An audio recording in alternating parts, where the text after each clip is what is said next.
right, welcome back to the Roast It Yourself podcast, brought to you by Coffee Bean Corral and Current Crop Roasting Shop. I'm Stephen Burnett with Coffee Bean Corral in Jackson, Mississippi, and with me, as always, is Catherine Mansell, Certified Q Grader and Director of Current Crop Roasting Shop in New Orleans, Louisiana. Catherine, how are you today? I'm good. I've been doing maintenance on the bullet today, so that's always More fun. bullet maintenance. What do we do? What does maintenance consist of? So cleaning out the chaff collector, but also really breaking it down, getting into it, soaking the what's it called in the back? The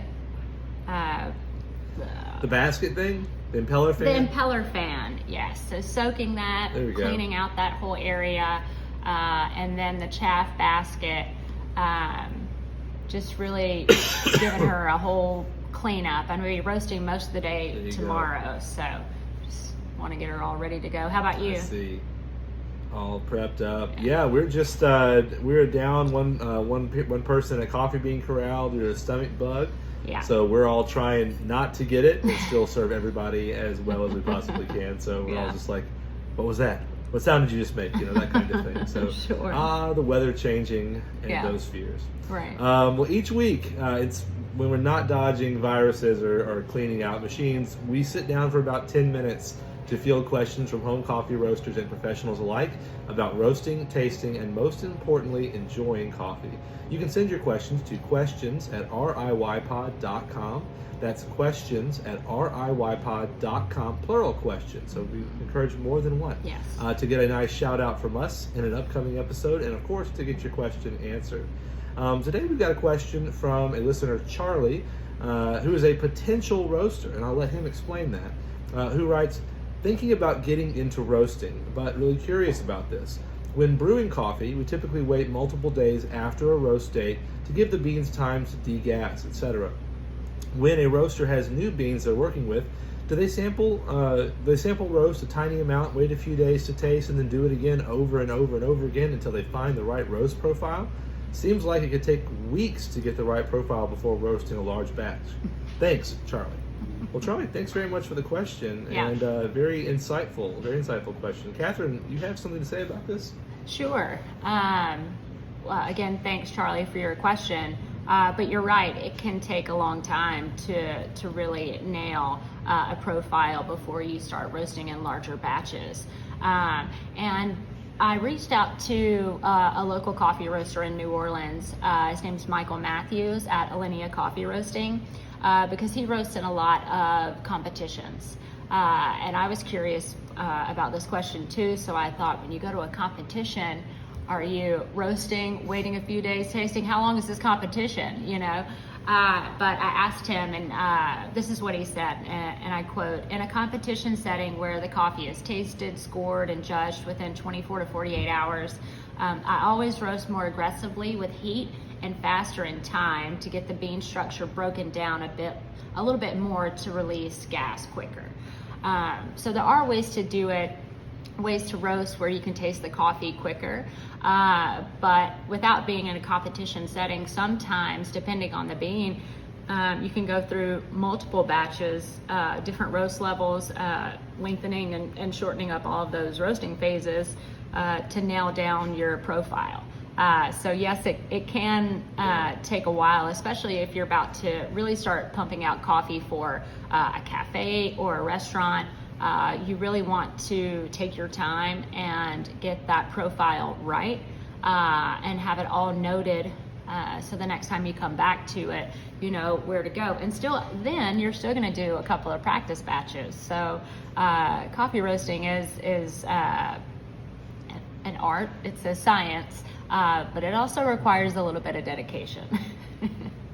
What do you think? Oh, absolutely. And I first of all fully agree with that. It's interesting, you know, on the competition, I hadn't thought about wanting to roast the coffee in such a way that it degasses more quickly. It breaks down a little bit more. I didn't think about that, but that's a good note from Michael. Yeah. I mean, I think to answer maybe the question behind the question here, which is, like, he's thinking about getting into, Charlie's thinking about getting into coffee roasting. If you're getting into it for yourself, like, oh, I might want to do this as a hobby, well, then it takes time to do this, but that's the fun of it. Right. That's the fun of it, is to you roast a bit and then you taste it and go, what could be better? What do I like? What do I not like?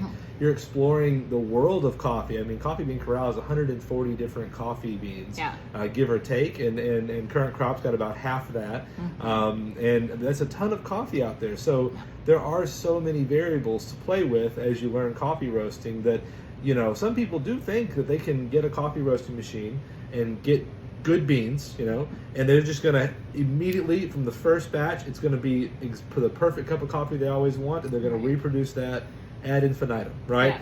But that's not any of our coffee journey. Like we start out, we tinker around, we like something, we make some terrible coffee, we make some great coffee, and we're figuring out and we're learning, and that's the process. Yeah. If Charlie is looking into coffee roasting as a business and wanting to think about it that way, then you're right on the right track, thinking about, okay, I need to really evaluate what my costs are going to be going into it. The learning curve for roasting, the amount of coffee beans I'll have to buy, and time I'll have to spend in between roasts. You can't just crank out 50 different roasts and see which one. I guess you could do that, but that's not a very efficient way. Right. It's not a very efficient way of doing it. And so this is a real thing to consider if you're getting into roasting as a business. You don't want to have the kind of pie in the sky idea that I buy 50 pounds of coffee and then I sell 50 1-pound bags, because there's weight loss and you're going to mess something up. You just are.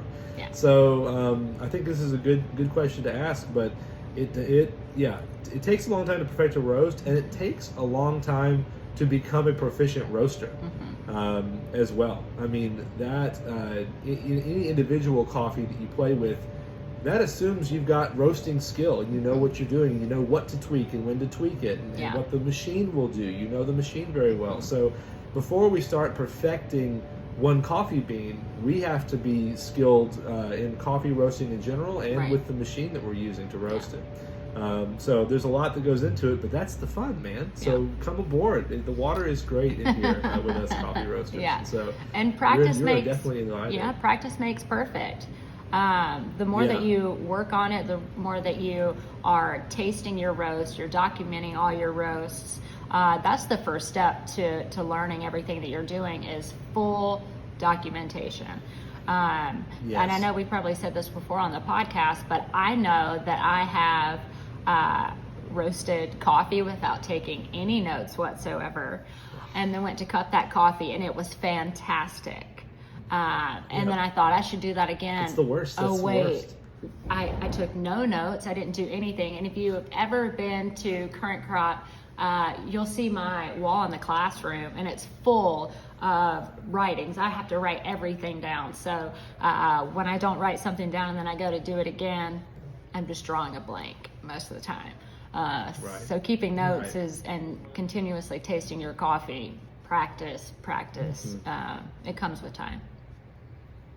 Yeah, it really does. And so if you look at coffee roasting in that way, that you're building the skill, and then once you have your skills up, then you can go to, okay, how can I with my skills get the most out of this coffee? I think that's the right way to approach it. Now, this is a dumb question to ask. We ask it every week. Did we leave something out? Of course we left something out. There's so many things to say about getting into coffee roasting and perfecting the roast. I don't even know. Catherine, is it possible to perfect a roast? Is that even possible? Is that an achievable goal? You can perfect. Or is there always more? There's always more, but you can perfect it, depending on what you're looking for. I have coffees that are some of my favorite coffees, and I know how I'm going to roast it. I know why I'm roasting it a little bit differently than I would other coffees. And you can perfect a roast and it be absolutely fantastic, and then the next year you get a new crop of that coffee and it's not going to roast exactly the same. So there's always something to continuously check on and continuously learn, but that's the fun part about it. It's an agricultural product. It's going to change, but when you have a good bit of it, say you got 5 or 10 pounds of it, and you by the 4th or 5th pound you finally got it tasting right. And then you know what to do, and you can continue to do that. Continue to make it taste good. Yeah, I love it. I love it. So perfecting the coffee is getting what you want out of it. That's a good way of. Yeah. That's a good note. Yeah. That's a good note. Yeah. Good way of thinking about it. Well, we hope you all enjoyed this episode as much as we enjoy making it. We do every single time. It's so fun, and to hear your comments when you send them in really helps the show. And we love to interact with you in the comments as well. So ask questions, ask follow-ups, and reach out to us in that way. Share this with your friends. We love to get people like Charlie into coffee roasting. We are definitely we love doing that, Yeah. talking to people that are kind of like unsure about taking the leap. It's not a whole lot of a leap, but it feels like it. And we want to make that as easy as we can for folks. So we want this podcast to grow and reach more people, so we can't do that without you. We also really can't do that without our audio video wizard, Josh Santmeyer, and our graphic designer, Jatavian Walker, who do so much behind the scenes to make this happen, make the podcast real and coming to you over the internet waves. And we appreciate them very much. Remember to send your questions into questions@riypod.com to get the answer from us and to get a shout out. Otherwise, have a great day and happy roasting. Happy roasting. Thanks, y'all.